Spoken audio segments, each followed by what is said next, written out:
All right. So this is Justin back with an engineer's perspective. I'm joined here by Brandon Hampton from Meglio Knives in California.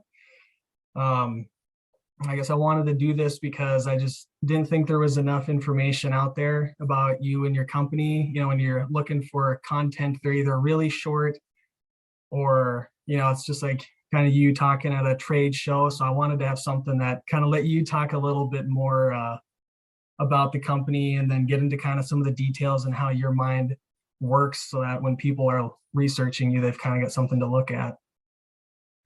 Yeah. I think I got started over at Strider Knives under Dwayne Dwyer, and there's always been a real emphasis on science and materials technology and the empirical data we can prove with math. And yeah, I'm always eager to answer questions. But you're right, it is usually me at a trade show, and we're usually drinking at the trade shows. Might not be the best content. Um, but yeah, I've been doing this for a while now. It's a whole lot of fun for me, and I get to meet some really great people. And I actually saw your video and was pretty impressed with your attention to detail. So I thought this would be pretty fun. Yeah, no, I appreciated your feedback on that video that I had posted and, being willing to share it on your site and your Facebook. So I'm glad that you liked it. So, and yeah, in those videos, it's kind of in the same spirit, like I was saying, like, because I've got a bunch of them on different knives that when I'm researching knives, like, hey, like, what is this spec here, there, and whatever, just to kind of give people an idea of, what they're getting into. So I like to make those just so that other people have the information that I like to have. Well, it's interesting. I think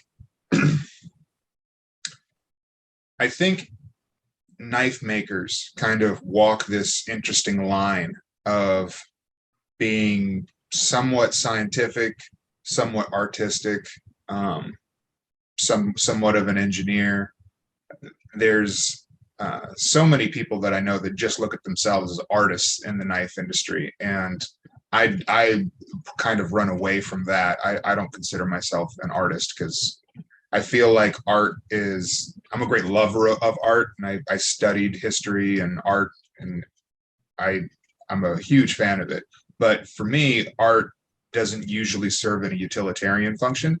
It's there for it's there to evoke emotion, and that's not really what I'm out. That's not what I set out to do. I'm more trying to um, create a tool that is going to be the best tool you've ever used for the task that you're using it for. And so, in order to do that, the hats I'm wearing are typically okay. Well, I want to be scientific in the material science.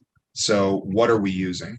I want to be scientific in the exploitation of the material, right? So that's how do we heat treat it? How do we uh, machine it, grind it, mold it, whatever we're going to do?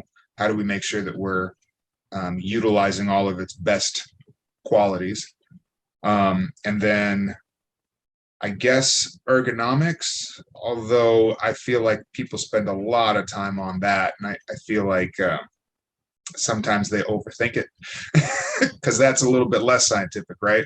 Yeah. How it feels is very subjective. And then you can get into the geometry of the edge and how it cuts, which I actually was talking to Dwayne Dwyer, the guy who taught me, I think it was a couple months back, and he said, well, it's actually not geometry, it's trigonometry, which is a different science. I thought, well, that's interesting, as everybody says geometry, Larry Thomas's book and all the different knife nerds, it's all about geometry, but it's true, it's trigonometry, which I don't know if you're going to always categorize it under geometry, but trig is I'll say geometry adjacent. Yeah. Maybe we say And geometry so we don't scare away people with the words trigonometry. well, my wife laughs at me because I tell her I'm not that. I was never great at math, and I said it's probably pointless to teach trigonometry to most people. And she said, "Well, how can you say that?" I said, "Because I'm measuring angles all day long. If I make a deba, it's going to have a different angle than if I make a yanagiba, and I never use trigonometry. And she said, well, what do you mean you never use it? I said, well, there's these things online called triangle calculators. I could just punch in the numbers and it spits it out. It'd take me longer to do the trigonometry than to just, cosine. No, just enter in the beep, it spits it Yeah. right out. How long do I need the shinogi to be if I wanted it to hit this angle? Got it. So it's I guess not as old school as I could be, but I'm certainly not the guy trying to be as old school as possible. So I guess that it fits my personality. Yeah. Well, and I think too with that kind of stuff, especially like as an engineer, like there's times when it's important, right? Like if doing the trigonometry, the physical math of it behind it leads to a better product, then like sure. Or if the old school whatevers lead to the better product, then like, like yes, do that. But like it's not going to be any different whether or not you use the online calculator or not. And so it's all about the application, right? Well, and I'm all about resource management, right? So Mhm. I have a static amount of time I'm going to be on this planet, which means there's only X amount of books I'm going to be able to read. There's only X amount of days I'm going to be able to get to spend with my son. There's only X amount of days I can spend working on knives. So everything is already like nothing's an infinite, right? Everything is a static amount that I can actually achieve in however long I'm on this planet. So I go, okay, that being the case, why don't I try to be as efficient as Mhm. possible? And so if I have 10 hours, I'm going to be here at the shop today. Why would I spend any of it doing something slower than I could? Yeah. And so like Just, on that note, let's kind of talk about like because your company, so how many people are involved in your company here? I mean, the actual amount of people that are under the umbrella of Meglio is, I'll say less than 10, Mhm. but here in the shop, I've typically got at least two helpers Mhm. on any given day. So it's me and at least two shop guys. So I'm And sure that, like you're saying, like you're probably learning to be a pro at resource management. it's funny. I think that no matter what your occupation is, I think understanding a little bit of economics in terms of resource management is highly valuable. One of my favorite personal trainers, he's all about strength coaching. His name's Max Shank. He's an economy major, and he's all about, well, how do I get the strongest given that you've got an hour in the gym? Don't waste your time. And it's like Mhm. that's a really smart way to look at physical training. It's like, all right, well, let's say you're a chef and you're trying to get the most delicious dishes out in the shortest amount of time. You have to be resource management. I can't think of many jobs where resource management, time allocation isn't a factor. Yeah. And I think a lot of people don't think like that. And even in like home life, it's the same. Like I'm not that great with a blade, but good enough. And a big reason why I wanted to get better with the knife, other than just an excuse to buy more. See how good I am with them? You got to buy more. But as you know, a lot of cook time is prep time at home. So I can annoy my wife less when I cut my prep time in half. So that's the same resource management time. And also, what I like about this discussion is, there's probably a lot of people that are thinking about getting into knife making and that probably, are very focused on a super perfect product or what they want to do, which is important. But I think a lot of people need to think about it in the business aspect and this resource management and time management aspect that might get missed on some. I don't know if you've seen that from other people trying to kind of get into the business. I find that that's usually where people fail in any business, and it is a different way to look at how you operate and what things you can invest in and what things you can't. Mhm. One of my shop guys was telling me, why do we always use these Cubitron 2 60 grit belts? They're like $13 a belt almost. And I said, because I can get 4 times the work out of a $13 belt than I can out of a $6 belt. And so if I can get 4 times the amount of work done, even though it costs twice as much, it's actually half as expensive as 4 $6 belts. Mhm. but people aren't usually thinking in that way. They're No. thinking, and the other thing I'm telling them is I said, even if it was the same, even if it ended up being the same price, let's say it's an even $12 for my Cupitron 2s. Okay. And let's say it takes 4 $3 belts. It still saves me money to get the one belt because I don't have to waste time switching out belts. Hmm. So, you really have to think of your own time, material costs, all this type of thing on a regular basis. And when you talk to really great chefs out there, they can give you their food costs right off the top of their head. Hmm. I'm at 23% right now. It's like, well, why is that important? It's like, because I'm already looking at my overhead. I'm looking at labor. I'm looking at how many tables I can turn over in a given night. And then when I tell them, so I've got this steel that you sharpen much less than the steel you're using right now, and it will perform better. For most of them, that's an easy decision, especially like the Giotto you've got that's 275. I mean, the easy thing I always ask a chef is, how long do you intend to chef? It's usually for another 10 years at least. Like, Hmm. okay, amortize that out. Is it worth it for you to spend another, what is that, 2750 a year to have a much better tool? Hmm. It usually is. Yeah. And it's like, how many hours are you going to save a week, a month, a year? And I mean, less of a time saving thing is just, it's going to be more enjoyable the whole time as well. If you're spending your life doing this, you might as well like it. Yeah. And it's a tool. It'd be like asking a journeyman welder to get his welding equipment at Harbor Freight. No, get the best welding equipment you can, Hmm. because that's your tools of the trade.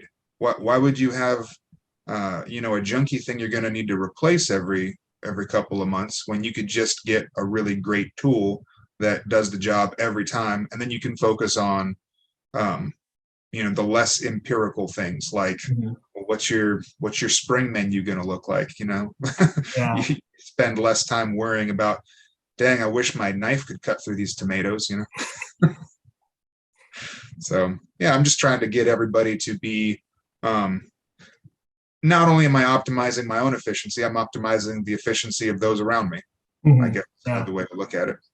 Which is, as we've said, if it's, it's pretty much key to everybody's life. It's really a gift, honestly. Yeah. Yeah, I don't. I think people shy away from it because it's a little bit of a nerdy way to look at life in terms of like maximizing potential and Hmm. opportunity cost and stuff. But once you start to do that, I feel like I'm one of the happiest people I've ever met. And I'm oftentimes utilizing my time well. I'm either working or spending time with my family or my church or working out or Hmm. whatever it is that I'm doing, because I'm trying to utilize all of the time and energy that I have in an efficient manner. And being that is what I attempt to do, I rest pretty easy at night knowing I didn't waste a lot of time. Hmm. You left it all out on the table. Yeah, Yeah. I did the dang thing. Yeah. So we touched upon kind of ergos and the knife we're going to talk about a little bit later. But do you want to kind of talk about the like custom work that you do, the different shapes, different steels, kind of your inspiration for your style on those, and just how that interaction usually goes between customers and yourself? Yeah, so I got started making knives, doing military government contract kind of stuff with Strider knives. So everything was very goal oriented. So we had the SMF, SNG. These are different folding models. These were the original folding pocket knives at Det 1, the Marine Special Forces. And we worked with like SEALs and Delta and all sorts of crazy man killers and stuff. And the stuff just needed to work. And it didn't really matter how much it cost, so much as that if a dude is in a country with no backup, is his knife going to fail at a very inopportune moment? And so we would regularly get knives back, because I was kind of in charge of the repair department, which was real fun for me, because we had a crazy good warranty. It was basically, if you broke it, we would just fix it. Mhm. So we would get the coolest stories. There was a SNG, which is a smaller, like I think it's like a 3.5-inch blade. But the guy had used it in Iraq. The Humvee in front of him had gotten blown up with an IED and flipped over. And so he used his folding pocket knife, which is kind of like this, right? But Mhm. smaller. So he had used it to jam into the door and used a cinder block behind it and pried open the door. And just like the very tip of the blade was chipped. And so we sharpened that up and got that chip out and apologized because, they're not supposed to chip like that. But so because we were using modern technology, PM grade materials that are much better than what we've had in the past, we would see stories like that all the time where these things were used to pry open doors, you know, cut through chain link fences and, real abuse on knives. And so that's another reason why when people started telling me like, well, W2 is pretty good. I'm like, I don't care what's pretty good. I've seen what PM grade materials can do. It's pretty it's pretty reliably tested, and I don't care about backyard testing either. I want to see stuff in a temperature controlled laboratory. That's what I want to see. Show me those numbers. But I was able to see a lot of anecdotal things just because of where I was working. Um, Basically, just what we already knew, but an application. Mhm. And then from there, working with Dwayne for so many years at Strider, I ended up going to law school and failed miserably because all my notes were just drawings of knives. So my brother said, well, why don't you do what you love doing and why don't we do knives? And I was never any kind of special forces or military guy myself. I was just a history nerd and I just really love knives. And what I did love is I loved cooking.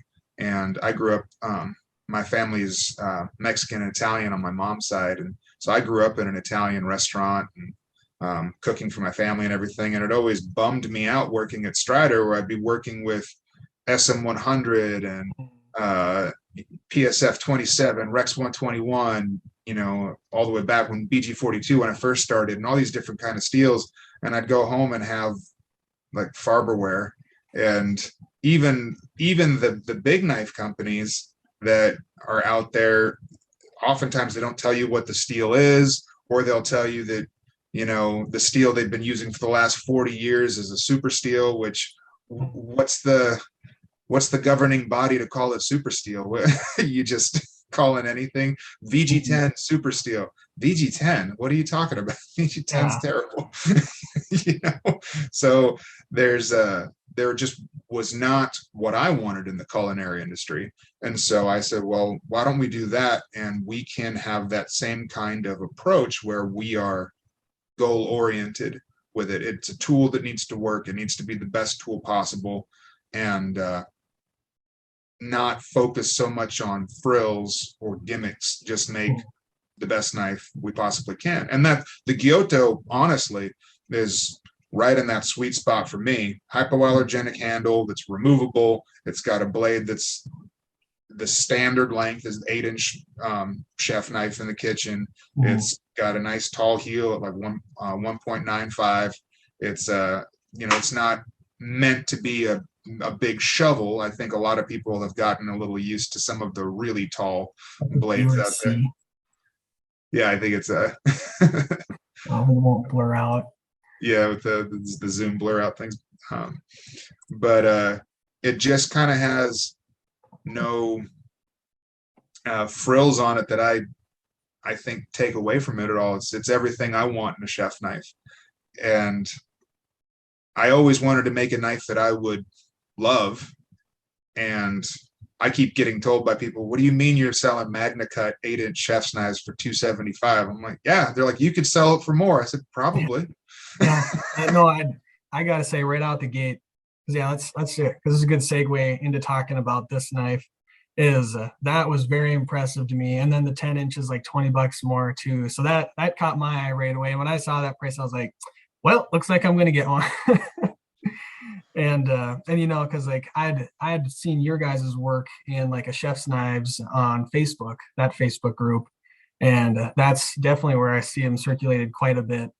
And yeah, when I saw you coming out in it, I was like, right now, especially in my life, I was looking for kind of a high performance workhorse and something in a steel that interested my nerdiness, and then also where my family is at in life.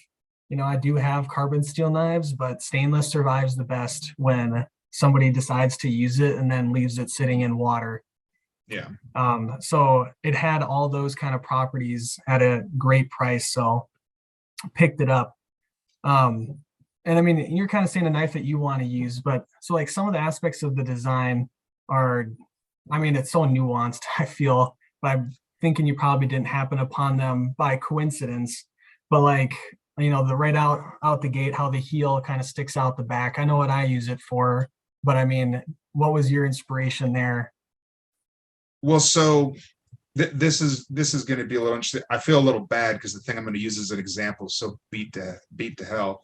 But so when I work with Dwayne, you know, these grind lines are very strict. And one of the things he told me, this has like super glue and sandwich all over it, but he, when I was working with him on like hand sanding a piece one time, he told me, he goes, you don't want to just blend over the grind lines. And I said, why not? It's so much more effort to keep everything straight lines, because people want to see the form and function of those really strict lines. So it takes a lot of time to have a steady hand to make things as strict and clean as that.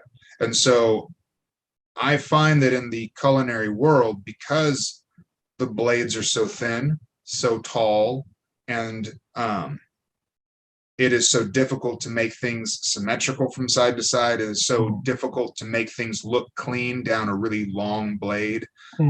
What I will see is people get close and then they just kind of hand blend sand the rest of it in, so you can't really tell. And that always annoyed the hell out of me, because I realize it's difficult. But I also think that everything should look very intentional. And so instead of just like buffing the hell out of that radius, right, to soften it for your finger, I wanted those chamfers to look, I mean, those are all done by hand. It's not like Even we on have no these production knives? Yeah, we don't have a CNC machine. Are you We're serious? yeah. That is bananas. So that was going to be a question I was going to ask you is, Well, now I've got a bunch of let me clarify though. Oh. The grinds are CNC grind. Okay. Yeah, But still, but everything in terms of like the profiling, the handles are completely not CNC. We're trying to get to the point where we can get a CNC machine because it would help us. But the goal is not to have CNC made knives, because the other thing that you'll notice is that on the handle to the tang, there's no gaps. Oh God, it's perfect, because there's three things I noticed right out the gate, and that was my favorite thing, is it's perfectly flush. I've just brought in some knives for inspiration, but everybody talks about the fit and finish of a Wusthof, and it just makes me laugh, because I'm like, I've never received one of these things that it wasn't proud there, and then the grinds are uneven back to front, like just a joke. I mean, and it's a good knife. It's a good knife. Don't get me wrong, but just I was going to say, I don't ever disparage anybody else's knife company. I will talk at length about steels like VG10 or SG2 and why I don't think that they are the best for blades. But yeah, I've definitely been doing this a while. I've been making knives for about 15, 16 years now. And I've seen a lot. And one of the things with those handles is, unless you are very skilled with a CNC, it is going to be very hard to get the tang and the handles to be flush like that unless you grind them flush together and assemble. And that is a lot more work than most people are willing to put in. And so I need things to be clean. I need them to be comfortable. One of the craziest things is that even in the tactical world, where we'll spend, over thousands of dollars on these folding pocket knives, at the end of the day, a chef knife gets used much more than one of those. And so Mick Strider was talking to me one time at one of the shows when I told him I was making chef's knives. He goes, chef's knives are badass.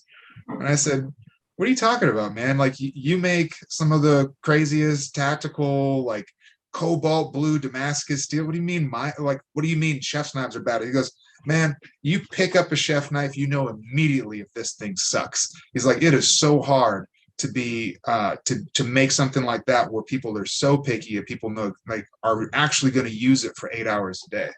And so I thought that was a pretty interesting take on it. I don't think he's wrong at all. It's ask 10 guys who love chef's knives what the best chef's knife needs to have, and you'll probably get 10 different answers. It's highly variable, and people have their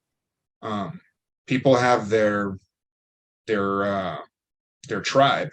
And I also know that I'm not everybody's cup of tea, and I think a lot of people don't understand that most knife makers are pretty friendly with each other. I'll message Don Nguyen and ask him questions or whatever, and he's always been very nice to me. I'll talk with William Brigham, who's got some of my favorite Damascus out of any chef knife maker out there. And we all get along pretty well for the most part, as far as I'm concerned. And I also know that if somebody's after one of William Brigham's piece from the Artificery, maybe he doesn't like my style, and that's okay. And if somebody came to me and was like, I don't want a piece that looks like yours, I want a piece that's got prettier Damascus and not full tang, I'd probably lead him to one of my pals that makes knives that are more in line with what he wants. I'm not trying to make everybody's knife. Doesn't really I wouldn't do it justice anyway. Yeah.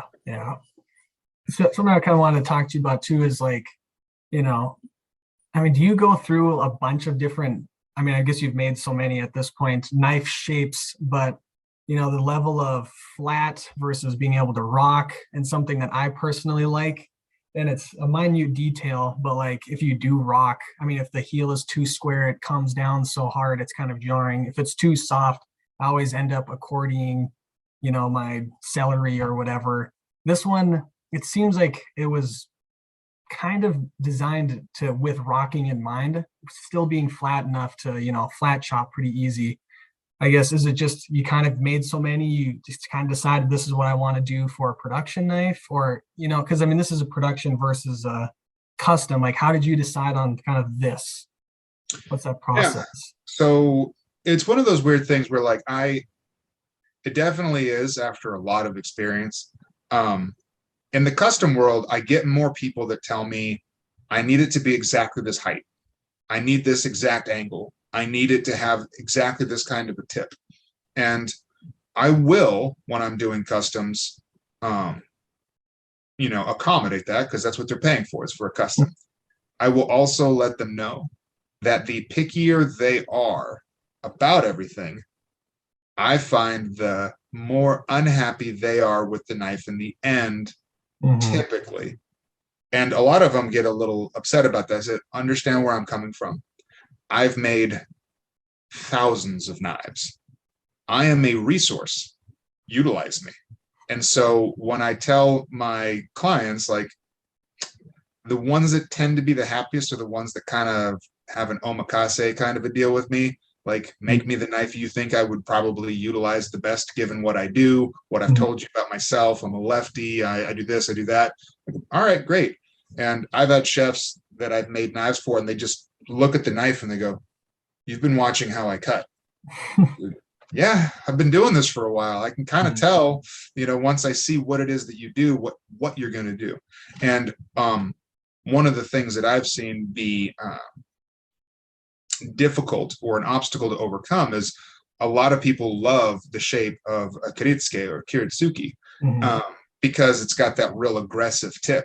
Well, the problem is the traditional Japanese style kiritsukis or kiritsukes are very flat edged. They're designed for push and pull cuts, which means that if you bring it up for even a little bit of rock, you're just going to stab the cutting board with that tip.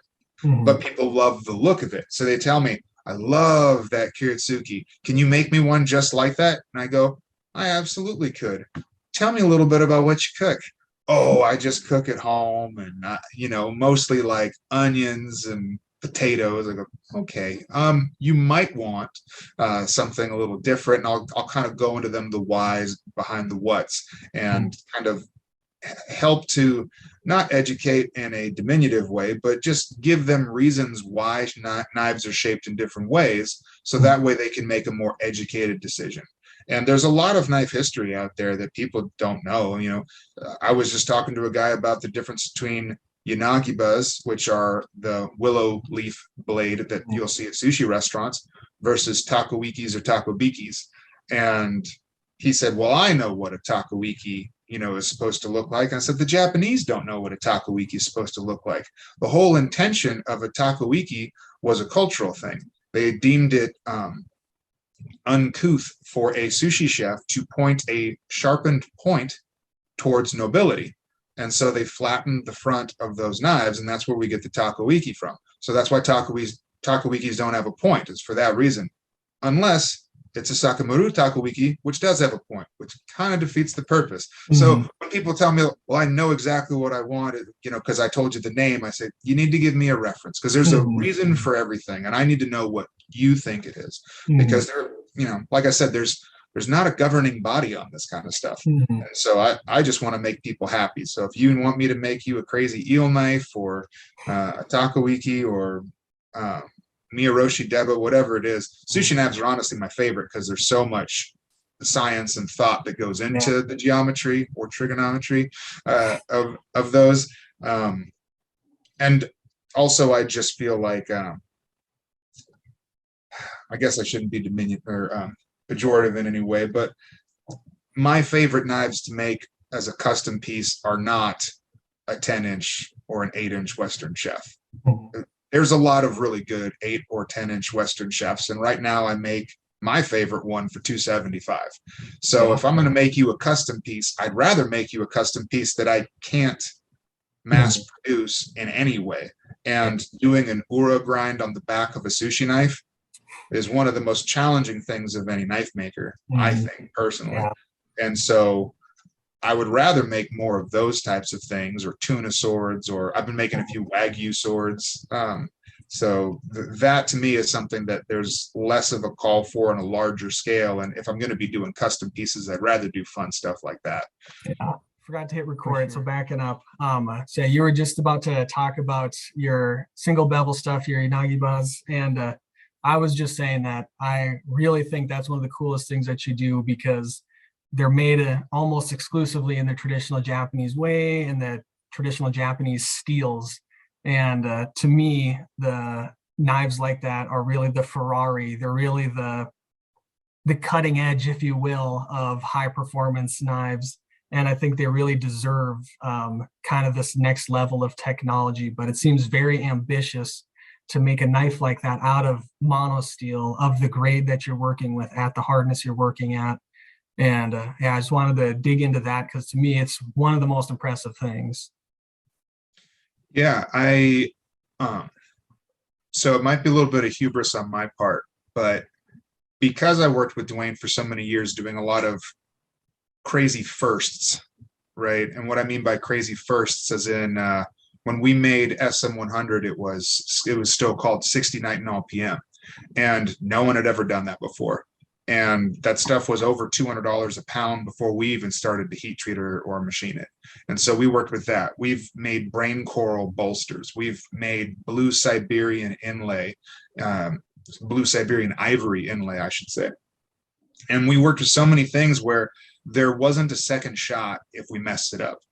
And so I'm very accustomed to saying, well, I can't really screw up this part, and I may not have ever done this before, but I'm taking every opportunity I can to do my research ahead of time, as much as can be researched. and then I'm gonna leap. And so for me, there was definitely a learning curve with yanagibas, because the Japanese don't really share their techniques. And there's so much mystery around Japanese knife making. It's a really interesting thing. They are so ahead of their time while being so behind the times. Yeah. At the same time, that, you know, I was a history major, so the Japanese have always been an enigma to me. At the Right. height of ancient civilization, year zero, the Japanese didn't have farming down yet. The Chinese are writing about how they're like figuring it out. And then once they're at the height of the samurai in the 1400s, well, everybody in Europe has guns. So they're behind, right? But then you look at the knives that they start making, and it's like, well, they're the best knives that have ever been created, albeit 1400 years behind the times. So it's this weird kind of a thing. And so they are so inaccessible. And then when you look up any kind of videos on their techniques, they're very vague. They'll just tell you that the master just knows. And then for anybody who's actually been in a Japanese knife workshop, they'll have things like bicycle parts and stuff hooked up to their machines to help them do the things that they're doing. And they'll never cop to that because it's not traditional. Mm-hmm. And so what is it that they're doing? What are they not doing? It's highly variable. One of the things that's the most difficult is that they have giant water stones. And so I don't have access to a water stone on the side of a river that's going to be able to get me, a 60-inch radius on my Ura, right? So I'm going to have to come up with a mechanical workaround. And so those have been the challenges, is how do I do the things that they're doing without the tools that they have, and then modify my technique accordingly, right? So if I don't have access to one of their water wheels, it wouldn't even matter if I did know what technique they were using to put in the Ura, because I can't do the same one anyway. So there is a big learning curve. And I've gone to some pretty big extremes, and I'm also a student of Brazilian Jiu-Jitsu. And one of the things that's great about that, and I found a lot of knife makers actually are, is that if you fail, you get choked out. So there's a very definitive winner or loser to that. And so being that is the case, it makes people give up, or it makes them very good students. And so if you are somebody who can't be wrong, you will do poorly in that. And I think that's a good lesson for life. And so I am one of the people that ask for help all the time. And it doesn't matter that I've been doing it for 12 years. I'm a black belt, but if I see a white belt or a blue belt doing something that's excellent, I'm going to go ask them what they're doing. I don't have too much pride to not ask that. And if I am doing a really great job on my Ura grinds, I will still ask other knife makers if they have a technique that would aid me in making it even more accurate, make it an even more efficient way of doing it. Now, I'll say that when I've asked, typically people just compliment the Ura grinds that I'm doing, which lets me know that I'm doing a good job, but it also bums me out because I'd rather there was an easier way to do it, because it's real hard. So I wish there was a shortcut or something, but there isn't for Ura grinds. It's a lot of difficulty. And the Ura is one of those things too, where like I was saying before, that because it's such a grind that shows everything, it would be easier. And I've been criticized by people who are lovers of Japanese knives because my Uras are not hand sanded after they're done to remove all the grind marks and blend everything in. I don't want to. I want to show you how accurate I was, which on an Ura is not going to be perfect pristine. It can't be perfect pristine. But I would rather show you that it is as consistent as possible down the length of the blade than to do it with 18 passes and blend it all in and just kind of lie about how accurate I was. So I guess I don't know. I guess I'm going to get some ire from other knife makers that are saying that blending it is lying. But I want people to see, like, it took me a lot of time and effort to put in the grind as accurately as I could. And, I've talked to some of the big brains in the industry.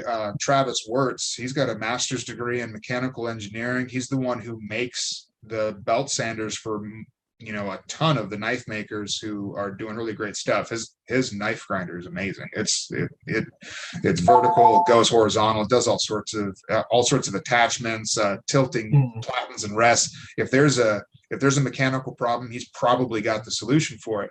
And when I was talking to him about the Ura and trying to get it so that it was really dead nuts, he had told me, he said, well, the problem is that because the blade isn't a perfect rectangle, the hollow can't be perfect distance from the edges on either side because of the shape of that blade.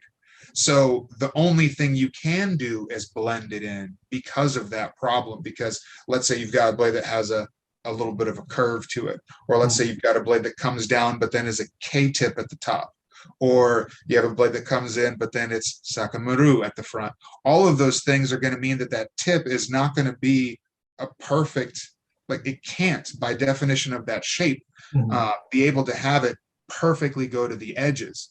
And so it's frustrating because I want it to be so perfect, Mhm. but it has to blend at a certain point. And the Ura as well.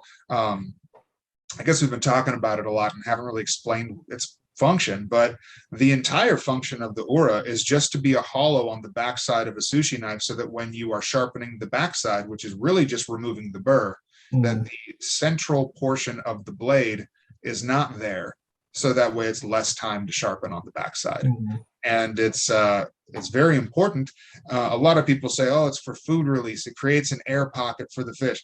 Fish is not hard. So if there being the tiniest of slope on the back of the blade is not going to create any air pocket. That is not what that's there for. It's there to aid in sharpening. That's the only reason why it's there. So And on that note, what is it like sharpening these knives on the other side? Like, I mean, oh if you yeah, go through the standard process, right? I mean, because you work towards the edge, you work towards the shinogi line, move it up a fuzz, and then blend it together, kind of the general process. I mean, I'd imagine it's pretty challenging on some of these steels. well, also, so even that's a kind of a funny thing. I'll have a lot of people tell me that the Japanese knives that they bought from Japan, and these Mhm. are by well-known knife makers, come with no edge on them. And the thing that the Japanese apologists will say is, well, it's traditional. You're the master sushi chef, and so they want to leave it up to you to put the edge that you like on there. That sounds really lazy to not have a sharpened knife be sent out to someone. I would rather send it out in as high quality of an edge as possible, and then they can choose how to maintain that or not maintain that. So what I mean by that is a lot of people think that the edge from the shinogi line to the edge is perfectly flat. It is not. Mhm. It is mostly flat.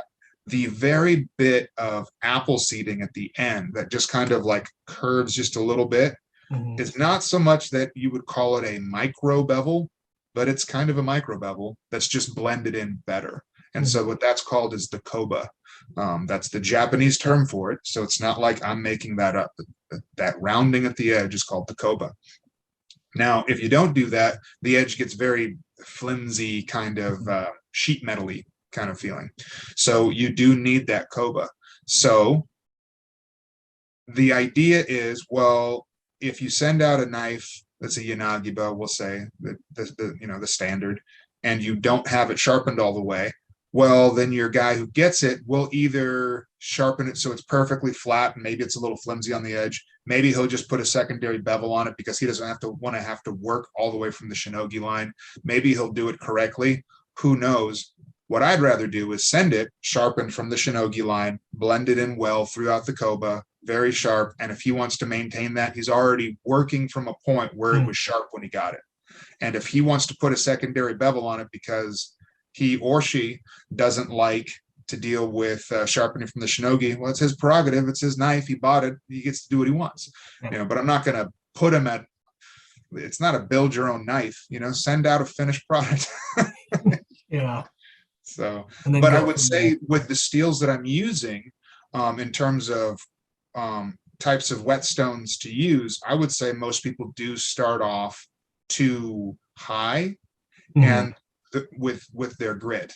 And the reason why I say that is because every time you make a pass on a knife, if you have to take more passes than less, then you are giving yourself more opportunity for human error. Thank you. That Yeah. is like my mantra. I mean, personally, I'm a big fan of minimal stone progressions. I Yeah. mean, and like I try crazy stuff, and like I brought some stones out here just for inspiration. But like honestly, most of my kitchen knives have a 400 grit super vitrified followed by 3K Chaucera.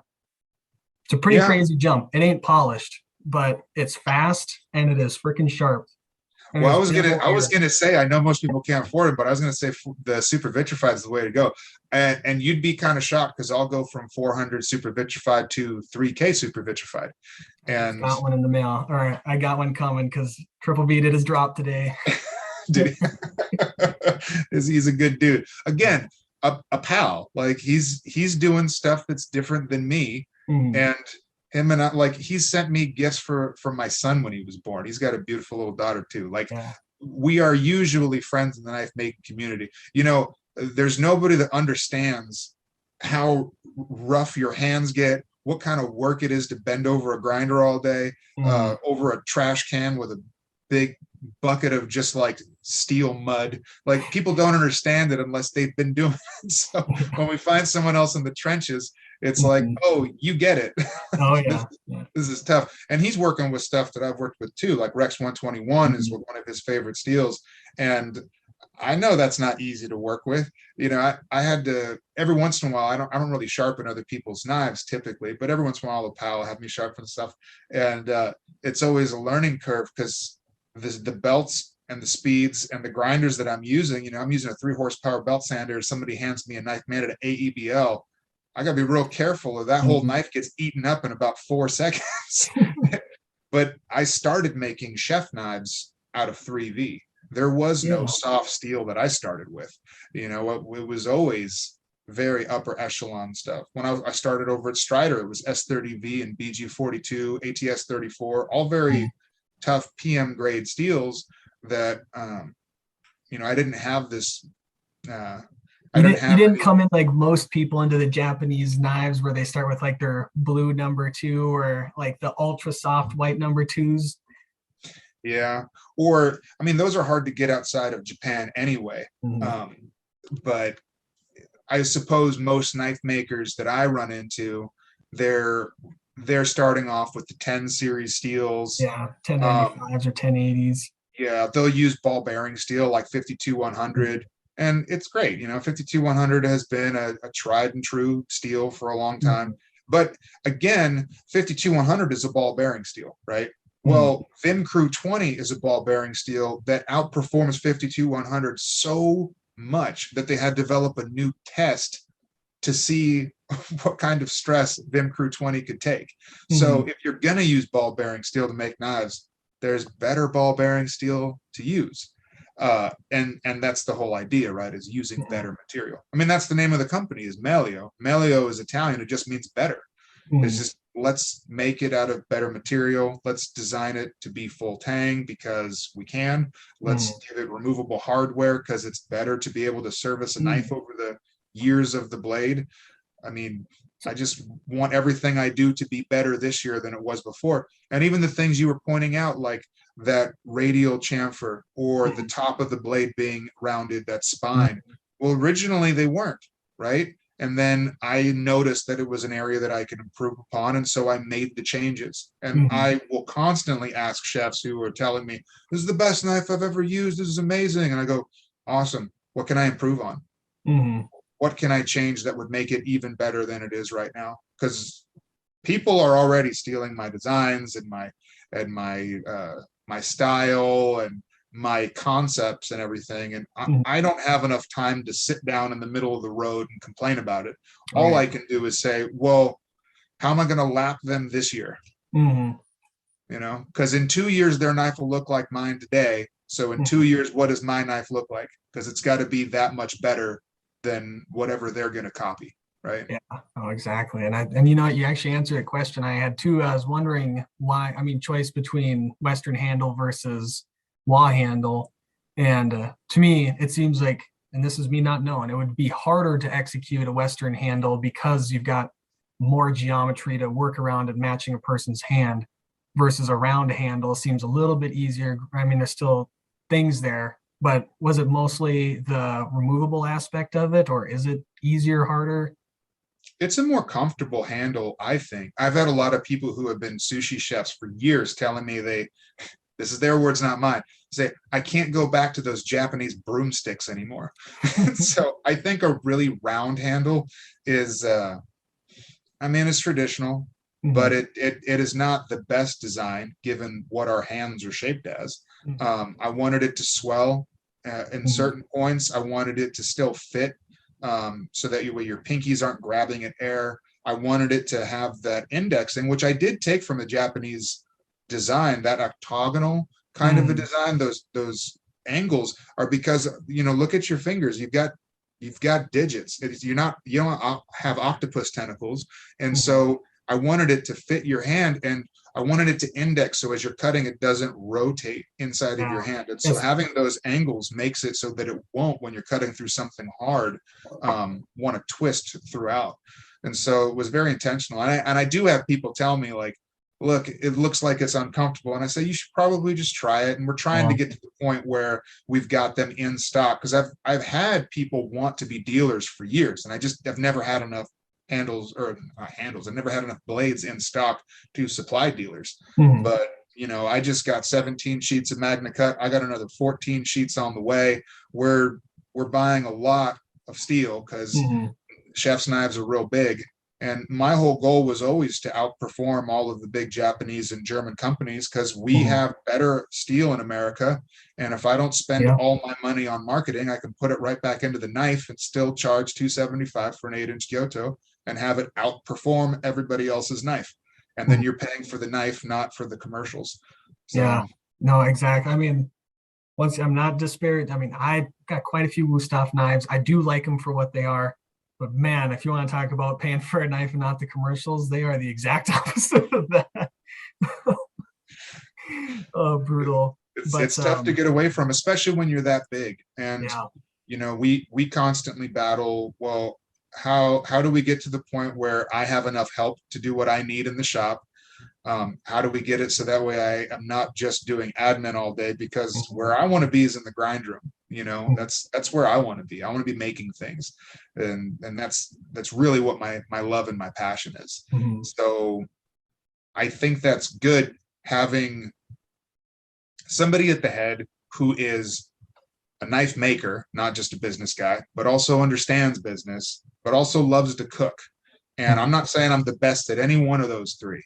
Like, this is not me tooting my own horn, but just that I have the passion for all those things means Mhm. that I try really hard to surround myself by good people who are as good or better at me in those things. If I need a subject matter expert, if Mhm. I need somebody who's great at business and operations, I got a guy for that. If I need Mhm. somebody who can tell me, look, you're decent with a knife, but this is how to use the knife with even more skills. And I go, great, you are better at cutting than I am. You tell Mhm. me what I can change on this knife. Somebody who Mhm. cooks more than me, or somebody who understands marketing more than me, or time management. I need all that. And so I will definitely avail myself of people who are better at me, because it makes the company better. It makes us grow. But I will stress that having somebody who, like me, has been in the industry. I grew up in a restaurant. I saw what it takes to be a chef.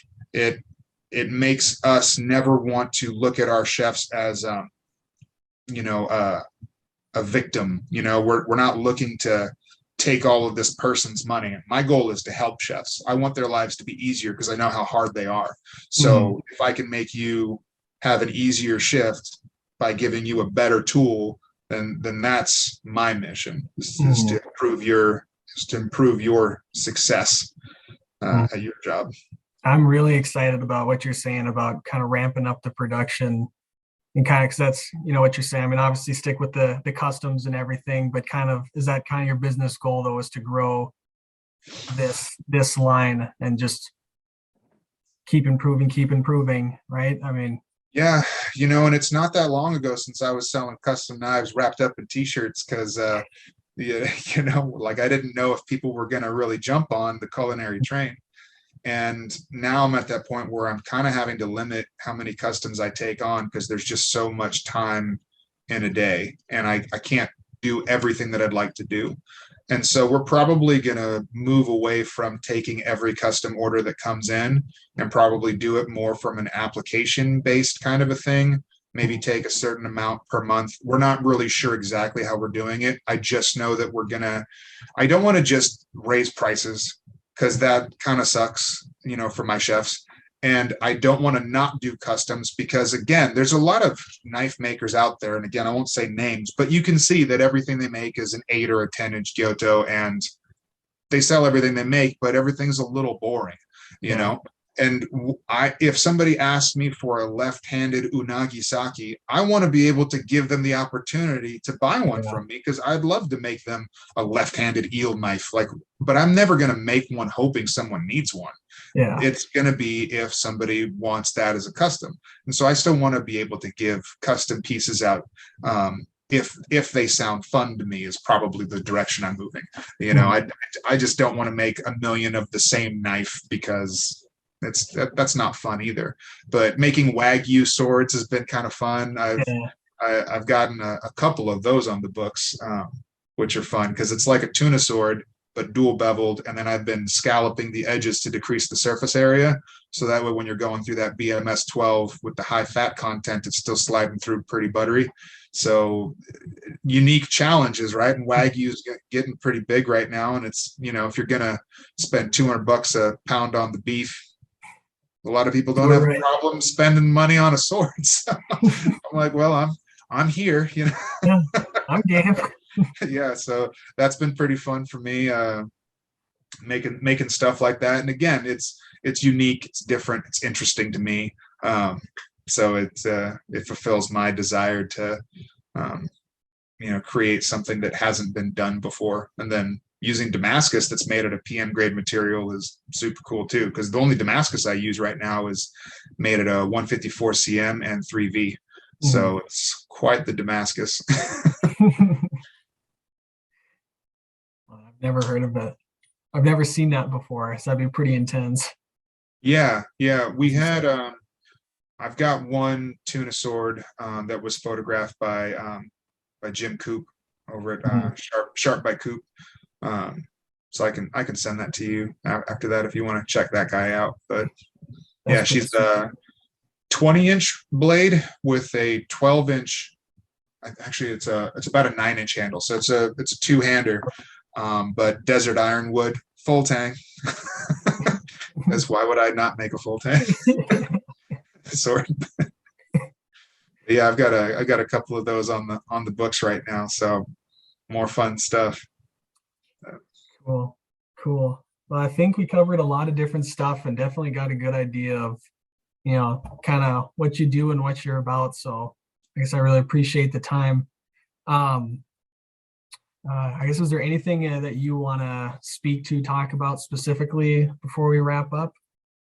Well, I'm not sure where you or the people that watch your guys' stuff are located, but we're going to Blade Show Atlanta this year. We're going to be, so that's in Atlanta from June 3rd through the 5th. And then I think we're also going to go to, up sooner than that, we're going to go to California Custom Knife Show spring, which is up in Garden Grove, and that's April 30th. So that's going to be a Saturday. So we'll be at both of those shows, and then also the USN shows in Vegas later this year in September 1st through the 3rd. But all of the shows we go to, we tend to bring some good whiskey and tequila and have a good time and hang out, and usually go out afterwards to some good local restaurants. So if you guys have any recommendations of where we should go in Garden Grove, Atlanta, or Vegas, let me know, because I like to drink and I like to eat. So come hang out with me and talk knives, and we'll have a good old time. Cool. Well, thank you. I really appreciate you taking the time and learning me a little bit and kind of getting some more information out there about the awesome stuff you do. Absolutely. Oh, well, I guess I should also say too, if you go on our website, we've got the Giottos and the 10-inch in Magna Cut for sale in both silver satin and in DLC coated. So, and when would we be expecting? I'm assuming you're going to fill out the rest of the line as well, right? of Those production those knives? those are in stock right now. As of right Or now. are you gonna start bringing in like Santokus though and Oh yeah, bearings and stuff like that? I've got 200 of the so the Santokus weren't doing as well as the Kiritskes in the same size. So Mhm. we've done more Kiritskes than we have in the past. So the 6.5 is kind of being phased out, I feel like, by Mhm. um the Kiritske, but it's designed with rock in mind. So it's an aggressive tip, just like a traditional Kiritsuke, but it's got the belly that you would expect out of our Santoku. So it makes a great little 6.5-inch knife. And we've got those in Magna Cut. We're getting 200 of those ground right now. So yeah, those will be available shortly. And then we've got paring knives in the works as well as our 8-inch offset fillets in Magna Cut. I was looking at that. I just looking before this because that's one I've been waiting for because I don't process enough fish to be worth it. But I've literally been waiting for anybody I'm close enough to be like, yeah, I've been doing a lot of fish. I was like, I'm buying one of these things for you. Well, and the 20 CV ones we have are amazing. We have Tommy Gomes is the fishmonger here in San Diego. He's actually got a show, The Fishmonger, Mhm. and I was filming him with a golden spot fish, and he was filleting it. He cut the head in half. He was doing sashimi with this, all with the same offset fillet. It's a heck of a knife, Mhm. and he's actually the one that helped me design it. I think it works. I think a fillet knife works better as an offset. I Mhm. think there's a lot of thought that was put into the design of how we did the offset, and I don't think there's a person in California, at least. I think you'd be hard pressed in the nation that has more experience butchering fish than Tommy Gomes. Mhm. So I think I went to the source on that Yeah, one. I found a good one. I would say check out on our Instagram. We've got some video of him breaking down some black cod with the offset fillet. So Mhm. that'd be another good video to check out so you can see it in action. Yeah. So, All right. Well, awesome, man. thanks for having me on. I really appreciate it and getting a chance to kind of share a little bit of what I do. Yeah, yeah. I'll get this probably posted on Monday and hopefully people like it. Sounds good. Yeah. All right. Well, you have a good weekend, man. All right, you too.